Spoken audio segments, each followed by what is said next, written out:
अब सुनो, ए अल्लाह के बंदे, एक लम्हे के लिए रुक जाओ। तुम थके हुए हो लेकिन हारे हुए नहीं हो। अल्लाह कुरान में फरमाता है, ला तकनतू मिन रहमतिल्लाह, अल्लाह की रहमत से ना उम्मीद न हो। ये आयत उन लोगों के लिए नहीं जिन्हें कभी तकलीफ न पहुंची हो, ये उनके लिए है जो टूटने के बाद भी अल्लाह को नहीं छोड़ते। ए अल्लाह के बंदे, अगर तुम्हारा दिल भारी है तो याद रखो, अल्लाह भारी दिलों को खुद संभालता है।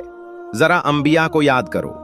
हजरत अय्यूब अलैहिस्सलाम ऐसी तकलीफ में थे जिसमें जिस्म साथ छोड़ देता है और लोग नजरें फेर लेते हैं, मगर उन्होंने कहा, अन्नी मस्सनी अद्दुर व अंत अरहमुर राहिमीन।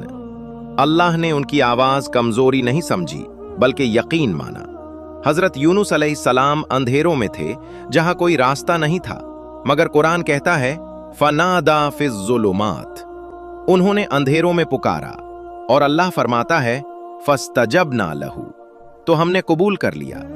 ए अल्लाह के बंदे, अंधेरा कबूलियत को नहीं रोकता, मायूसी रोकती है। फिर हजरत मूसा अलैहिस्सलाम को देखो, सामने समंदर, पीछे दुश्मन, लोग घबरा गए, मगर नबी ने कहा, कल्ला इन्न माय रब्बी सयहदीन, हरगिज नहीं, मेरा रब मेरे साथ है, और वो रब आज भी वही है। अगर आज तुम्हें लगता है कि रास्ता बंद है तो याद रखो, अल्लाह बंद रास्तों पर फैसले लिखता है।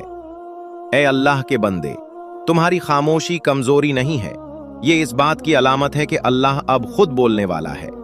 कुरान में फरमाया गया, फ़इन्न माअल उस्री युस्रा, यकीनन तंगी के साथ आसानी है, साथ बाद में नहीं, यानी जिस लम्हे तुम टूटे हो उसी लम्हे अल्लाह ने रास्ता भी रख दिया है।